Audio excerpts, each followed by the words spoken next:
Eto wala ito sa plano. Wala ito sa plano na unit na to na may feature namin. Actually may pinuntahan lang kami dito. May kinuha lang kami na document ng sasakyan.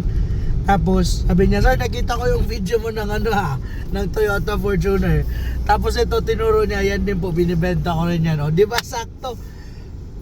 At least ito, ma-feature na rin natin. Ang ganda kasi naalala ko noon, last na nagkaroon tayo nitong sasakyan na to parang 2 years ago pa or 1 year ago.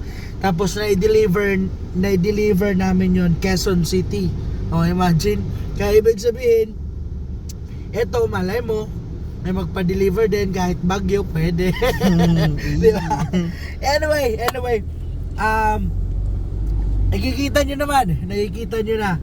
Ito yung Isuzu MU-X 2016 model manual transmission. Diesel engine, sobrang tipid sa diesel, sobrang tipid sa maintenance, tapos very very comfortable.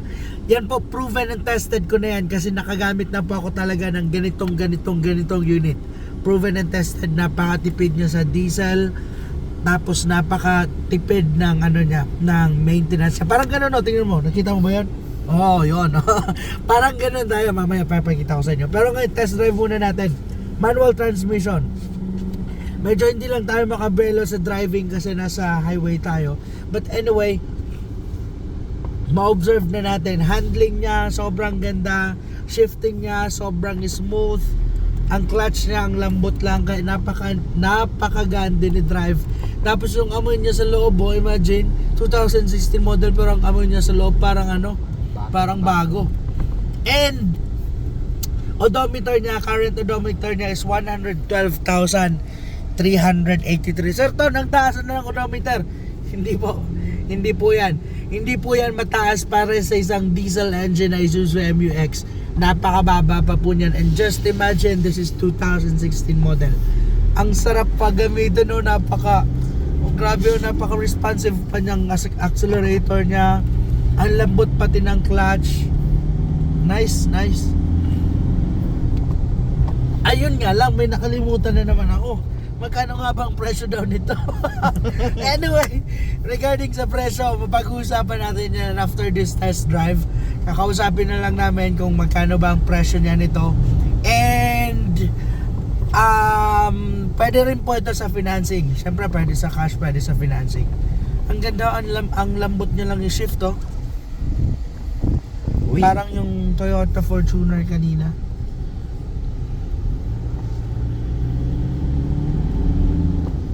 And acquired po ito from first owner. First owner na bili mismo. So, pangalawa si sir. Pero, magiging pangatlo ka. Pero, ang deed of sale pwede naman daw direkta kasi friend niya naman yung first owner.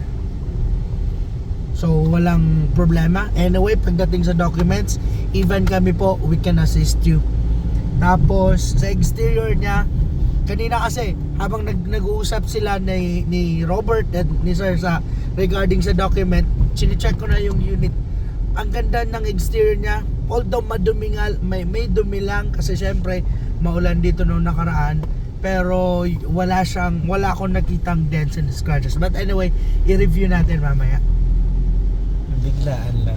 Oo, biglaan lang. Pero alam mo, feeling ko mabibili agad to. Feeling ko lang naman. Tingnan natin. Hindi pa naman natin alam yung presyo. Pero para sa akin, sa quality, sa status, sa standard ng unit, pasok na pasok ito. Manual pati siya. Naalala ko na meron pang isang MU-X na naibenta tayo na recently lang, siguro a month ago, mga 3 months, siguro mga 5 months or 6 months ago. Hindi, parang mga August na yon, last year. Pero automatic naman siya, kung naalala niyo yun, pearl white siya, from Camarines Sur yung nakabili. Yung ganito, mga 2 years ago na yon, sa Quezon City yung na-deliver, pero iba ang kulay nun, black. But anyway, ayun, okay na ako, solved na ako. wala akong problema sa performance niya, sa takbo niya, sa comfort niya, very comfortable. Napakalamig ng aircon, napakaganda ng handling. Windows, all windows are working properly. And even yung sa likod. Oh, di ba? Tapos maluwag siya. Maluwag talaga. Kaya comfortable. And hanggang third row meron siya. Okay? So silip natin. Ano ba? Hanap tayo ng magandang spot. Tapos kung masilip nyo pwede na ba dito? Kahagi pa. Or ikot na tayo. May mga nadaanan ba tayo magandang spot? Oh, kita nyo yun, no? Ang handling niya, napakagaan lang.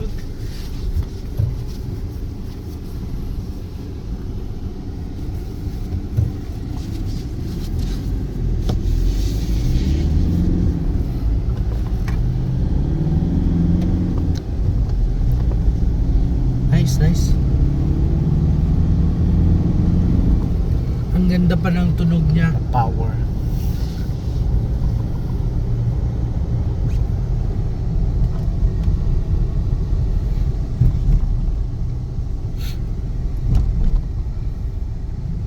Hindi nga lang siya top of the line. Kaya wala masyadong walang rear cam, walang mga button dito. Pero safety, naka-airbag na rin siya dito, naka-airbag doon. And ang importante naman kasi ang aircon, may infotainment ka. Touchscreen ng infotainment. Oo, touchscreen na rin siya.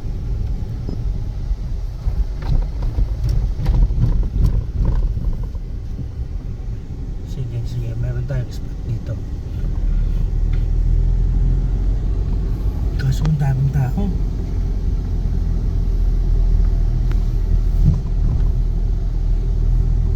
Kaya ako mag-vlog sa maraming tao kasi pag maraming tao tapos nag-vlog ako tapos alam mo yun, parang iniisip ng mga tao, uy, vlogger.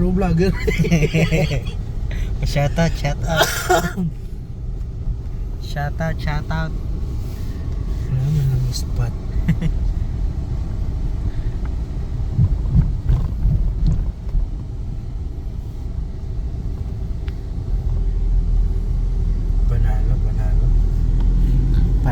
Panalo.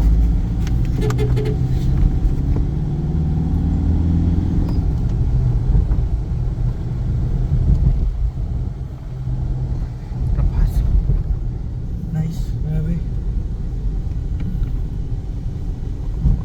Comfortable. Ang ganda. Anyway, sa exterior na tayo. Pwede na yata. Okay. Before pala tayo mag-exterior, silipin na natin tong nasa loob nito. So, dito makikita na natin yung upuan niya. Naka seat cover pa rin siya. Yung common na seat cover na minsan kapag nilalabas sa kasa, ganito din yung free. Ito siya, corduroy. Pero pwede mo naman siya tanggalin if ever hindi mo siya type.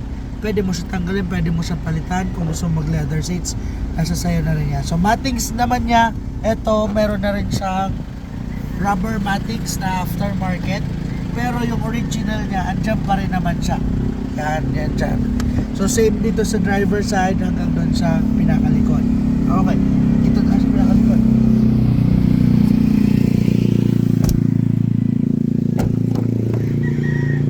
So dito naman sa likod, ito siya. Yun. Pwede mo rin i-fold para may daan ka papunta sa likod. Sa likod, mga capacity, 2. Pero kaya din magtatlo, pero kung itatatlo mo, masakit na sa puwet ng nasa gitna kasi meron siyang plastic. Dito naman sa second row, siguro makakasya dito mga 3 hanggang 4. Pero 3 yung pinaka-advisable and comfortable. Okay. Sige, okay na. Interior, dito konting linis na lang dito sa ceiling niya, may mga konting dumi lang. Pero again, very very basic na po yan. Tara. Likod tayo sa likod. Dito sa likod niya, Ayan na siya. Siyempre, naka-fold din ito. Andito rin yung tools niya. So, kompleto po siya. Okay. Exterior. Exterior color nito, hindi siya pure na white. Ano siya? Silky pearl white. Silky pearl white. Kaya maganda siya, parang, yun nga, hindi siya ordinaryong white na kulay. Silky pearl white siya. And then, wala naman siyang dents and scratches. Dumi. Dumi isang katerma meron. Kasi nga, maulan po dito. Ayan, madumi po siya. Pero wala siyang dents and scratches. Siguro ito lang, pero common na yan. Common na yan. Understood na natin yan. Nasa second hand tayo sa second. Tapos, dito sa front. Ang ganda nga, hindi niya siya white. Ang ganda niya kapag nasisinagan ng araw. Tapos, since this is the base model, wala siyang fog light. Pero 3.0 din to 3.0, 2.5. Anyway, that's it. Dito may konting gas-gas lang dito. Tapos, ito yung maganda. Ito yung maganda kasi yung tires niya, bago pa lahat, tingnan mo. Yan. Kahit dun sa nasa likod, parehas bago din. So more or less mga 80 to 90% yung tire tread nitong sasakyan na to. Tapos dito sa front, naka-disc brake at doon sa likod naman, naka-drum brake siya. So konting linis lang to. Anyway, sa paglilinis nito, wala na kayong isipin, kami na ang bahala. Interior and exterior detailing, ibibigay namin yan sa inyo. Ito, panalong panalo to. Okay, pasilip natin yung ano.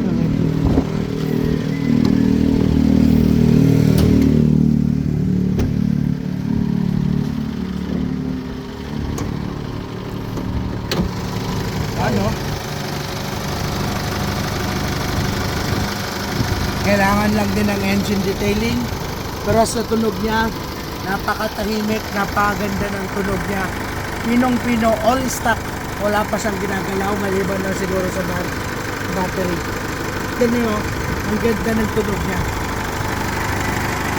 Anyway, that's it. So, if ever interested kayo dito, gusto nyo ito ma-test drive, pwede kayo mag-schedule, tawag lang po kayo sa amin. Regarding sa price, message na lang kayo. Pag-usapan natin kasi hindi ko pa kabisado yung final price nito. Pero at least napakita na namin sa inyo. And eto, kaya ko ito sa inyo i-garantiya kahit sabihin nyo pa, Sir Ton, hindi ko na po yan i-test drive, magtitiwala ako sa iyo, i-deliver mo na sa akin. Kaya ko po yan sa iyo, garantiya. Alright? So, ano pa ba? Basta, if ever po-purchase nito sa amin, ako na ang bahala, ipapangako ko sa iyo, interior and exterior detailing, papagandahin natin to, lilinisin natin to. Tawag ka na kung interested ka nito.